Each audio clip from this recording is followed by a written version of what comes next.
भारत और चीन के बीच क्या टकराव होने वाला है? ये सवाल इसलिए क्योंकि भारत और पाकिस्तान के बीच संघर्ष अभी खत्म नहीं हुआ, सिर्फ टला है। क्योंकि दोनों देशों की तरफ से जैसे बयान आ रहे हैं, उसे देखकर लग रहा है कि कभी भी सीज फायर टूट सकता है। लेकिन इससे पहले ही चीन के साथ संघर्ष जैसे हालात पैदा हो रहे हैं भारत के। जी हां, पाकिस्तान और भारत में चल रही तनातनी के बीच अब भारत चीन आमने सामने आ गए हैं। चीन भारत के खिलाफ रणनीति बना रहा है, तो वहीं भारत भी चीन के खिलाफ सख्ती दिखाता नजर आ रहा है। आखिर क्या है चीन का प्लान? क्या भारत का चीन के खिलाफ एक्शन दोनों के बीच बढ़ा देगा टकराव? क्या पाकिस्तान के सहारे चीन अपना मकसद पूरा करने में लगा हुआ है? भारत को पाकिस्तान के साथ उलझाकर क्या चीन भारत के खिलाफ कोई बड़ी साजिश रच रहा है? इन तमाम सवालों पर हम इस स्पेशल रिपोर्ट में करने जा रहे हैं चर्चा। नमस्कार, मैं हूं अंशिता। विदेश मंत्रालय ने पाकिस्तान को दो टूक जवाब दे दिया और साफ साफ कह दिया कि वो पीओके खाली करे, यानी पाकिस्तान को पीओके खाली करना पड़ेगा। पीओके से नीचे किसी भी चीज पर बात नहीं होगी। यही नहीं, सिंधु जल समझौते को लेकर जो दबाव बनाने की कोशिश की जा रही थी शहबाज शरीफ की तरफ से, जिसमें उन्होंने कहा था कि अगर सिंधु जल समझौता पर जो स्थगन किया गया है भारत की तरफ से, अगर उसे अभी खत्म नहीं किया गया तो फिर सीज फायर नहीं चलेगा। यानी सीज फायर भले ही हो गया, लेकिन भारत की तरफ से साफ कर दिया गया कि सिंधु जल समझौता अभी स्थगित ही रहेगा। यानी सीज फायर भले ही हो गया है, लेकिन पाकिस्तान के साथ अभी विवाद खत्म नहीं हुआ है। और अब इस विवाद की आड़ में चीन अपने नापाक इरादों को अंजाम देने में लग गया है। कहा यह भी जा सकता है कि चीन ने ही पाकिस्तान को समर्थन देकर उसे उकसाया भारत से टकराने के लिए। हालांकि पाकिस्तान को मुंह की खानी पड़ी, लेकिन भारत और पाकिस्तान को एक दूसरे में उलझाकर चीन अपने काम में लगा हुआ था और भारत चीन की चाल समझ चुका है। यही वजह है कि चीन के खिलाफ भी अब भारत ने एक्शन लेना शुरू कर दिया है।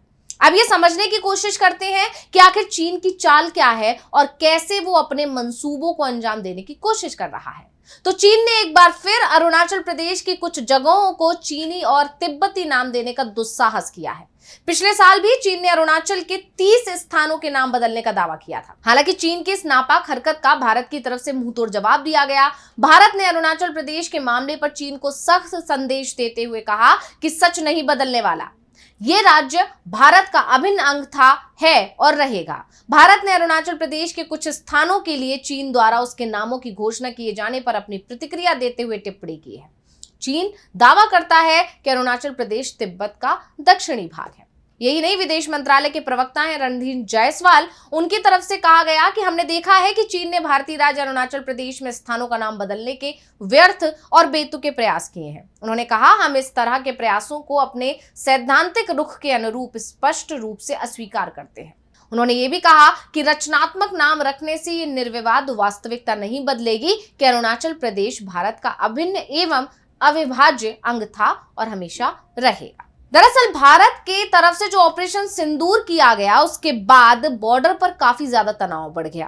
पाकिस्तान ने देश में कई जगह हमले की कोशिश की, लेकिन सभी हमले विफल हुए। लेकिन इस टकराव के बीच में चीन अपनी नापाक हरकतों से बाज नहीं आ रहा है।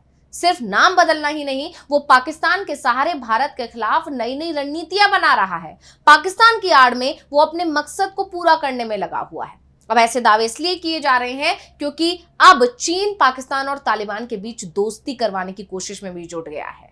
यानी एक साथ कई काम कर रहा है चीन भारत के खिलाफ। और इसका स्पष्ट उदाहरण हाल ही में सामने आया, जब पाकिस्तान और चीन के विशेष दूतों ने अफगानिस्तान का दौरा किया और तालिबान सरकार से बीआरआई के तहत चाइना पाकिस्तान इकोनॉमिक कॉरिडोर पर विस्तार पर बातचीत की। बता दें कि ये सब चीन के कहने पर ही हुआ है। चीन के कहने पर पाकिस्तान ने अफगानिस्तान के लिए विशेष दूत मोहम्मद सादिक खान की नियुक्ति की। उन्होंने हाल ही में काबुल का दौरा किया और चीन के विशेष प्रतिनिधि यू शियाओंग के साथ अफगान नेताओं से मुलाकात की। इस दौरान तालिबान के गृह मंत्री सिराजुद्दीन हक्कानी और विदेश मंत्री आमिर खान मुत्ताकी से सीधी बातचीत हुई। बैठक में बीआरआई में अफगानिस्तान की भागीदारी, सीपीईसी विस्तार, आर्थिक सहयोग और सुरक्षा साझेदारी जैसे अहम मुद्दों पर सहमति बनी। ये बैठक तीनों देशों के बीच 5वें त्रिपक्षीय संवाद की कड़ी थी और इसका उद्देश्य आगामी छठे दौर की तैयारियों, व्यापार बढ़ाने और सुरक्षा तंत्र को मजबूत करना था। बैठक में तालिबान के गृह मंत्री सिराजुद्दीन हक्कानी ने कहा कि क्षेत्रीय संबंधों को आगे बढ़ाना और आपसी सम्मान के साथ रचनात्मक सहयोग करना अफगानिस्तान की प्राथमिकता है। अब इस खबर ने भारत के लिए पहले ही चिंता बढ़ा दी, क्योंकि सीपीईसी पहले से ही भारत के लिए जियोपॉलिटिकल चुनौती रहा है। पाक अधिकृत कश्मीर यानी पीओके से होकर यह गुजरता है और अब इसका विस्तार अफगानिस्तान तक हो रहा है। इसकी जानकारी पाक दूत मोहम्मद सादिक ने दी। उन्होंने बताया कि तीनों देश सीपीईसी को अफगानिस्तान तक विस्तारित करने पर सहमत हुए और इसके लिए वाणिज्यिक सहयोग और निवेश के नए अवसर तलाश रहे हैं। सुरक्षा सहयोग को रणनीतिक साझेदारी में बदलने की दिशा में बढ़ रहे हैं और अब ये भी समझते हैं कि इस बैठक से हिंदुस्तान पर क्या असर पड़ सकता है। क्यों ऐसा कहा जा रहा है कि चीन ने भारत के खिलाफ बड़ी रणनीति तैयार की है? तो आपको बता दें कि सीपीईसी का अफगानिस्तान तक विस्तार हिंदुस्तान को पश्चिमी सीमा पर और अधिक कूटनीतिक रूप से अलग थलग करने की कोशिश मानी जा सकती है। तालिबान की चीन और पाकिस्तान के करीब जाती नीति हिंदुस्तान के साथ उसके ऐतिहासिक सांस्कृतिक रिश्तों को कमजोर कर सकती है। सिराजुद्दीन हक्कानी जैसे चरमपंथी नेतृत्व के साथ हुए बैठक ये आशंका बढ़ाती है कि सीपीईसी जैसे प्रोजेक्ट्स आतंकी नेटवर्क के लिए आवरण भी बन सकते हैं। बीआरआई को अफगानिस्तान में स्थापित करना चीन को मध्य एशिया के प्राकृतिक संसाधनों तक सीधा रास्ता देगा, जहां भारत की मौजूदगी सीमित है। और इसीलिए जब इन तीन देशों की बैठक हुई तो भारत की चिंता बढ़ गई। और सिर्फ यही नहीं, पाकिस्तान और भारत के बीच जो तनाव चल रहा है उसके दौरान भी चीन ने खुलकर पाकिस्तान का समर्थन किया था, हथियार भेजे थे। पाकिस्तान के प्रधानमंत्री शहबाज शरीफ ने अपने संबोधन के दौरान चीन को अपना अजीज बताते हुए उसका शुक्रिया अदा भी किया था। और इसकी सबसे बड़ी वजह भारत और चीन के बीच लंबे समय से चली आ रही तनातनी को भी माना जा रहा है। लेकिन अब भारत भी चीन के मंसूबों को समझते हुए उसके खिलाफ सख्त हो रहा है। इसकी शुरुआत भारत की चीन के प्रोपेगेंडा पर डिजिटल स्ट्राइक से की गई है। ड्रैगन के मुखपत्र ग्लोबल टाइम्स को भारत ने ब्लॉक कर दिया। सरकार ने सोशल मीडिया प्लेटफॉर्म एक्स पर उसके अकाउंट को ब्लॉक किया है। ग्लोबल टाइम्स भारत के खिलाफ फर्जी खबरें चला रहा था, जिसके बाद उसके खिलाफ ये एक्शन लिया गया। और सिर्फ ग्लोबल टाइम्स ही नहीं, दूसरे कई और मुखपत्र हैं, उन्हें भी ब्लॉक कर दिया गया है। अब जानकारों का यह भी कहना है कि चीन के खिलाफ जो भारत ने सख्ती दिखाई है उसकी दो प्रमुख वजह हैं। एक तो यही है कि चीन के साथ कई सालों से जो विवाद चला आ रहा है, सीमा विवाद, और वहीं दूसरी पाकिस्तान का खुलकर जो चीन ने समर्थन दिया है, इसके चलते भी भारत अब चीन के खिलाफ खड़ा दिखाई दे रहा है।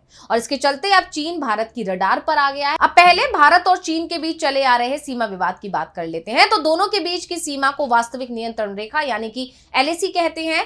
इसे मैकमोहन रेखा कहा जाता है। ये भारत के अरुणाचल प्रदेश को तिब्बत से अलग करती है। हालांकि चीन इसे मान्यता नहीं देता और अरुणाचल प्रदेश को दक्षिणी तिब्बत का हिस्सा बताकर इस पर दावा करता है।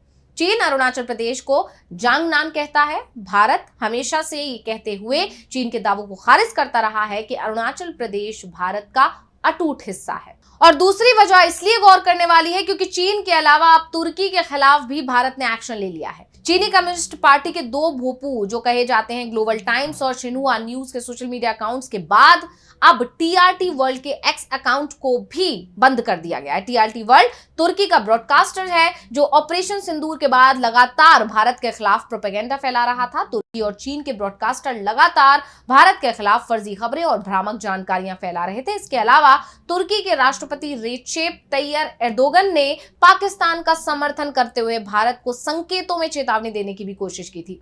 इसके अलावा ड्रोन भी भेजे गए थे तुर्की की तरफ से पाकिस्तान के लिए। और इसके बाद भारत ने तुर्की के लीडिंग ब्रॉडकास्टर के सोशल मीडिया अकाउंट को बैन कर दिया है। भारत में पहले से ही पाकिस्तान की मदद करने को लेकर तुर्की का बायकॉट करने का अभियान जोरों पर चल रहा था। भारत के लोगों ने तो तुर्की और अजरबैजान की यात्रा का बहिष्कार करना भी शुरू कर दिया था। और इसी के बाद से ये दावे होने लगे हैं कि क्या अब भारत और चीन और उसके बाद फिर तुर्की आमने सामने आने वाले हैं। तो स्पेशल रिपोर्ट आपको कैसी लगी हमें कमेंट करके अपनी राय जरूर दीजिएगा। इसी के साथ मुझे यानी अंशिता को दीजिए इजाजत। देखते रहिए टीवी लाइव। नमस्कार।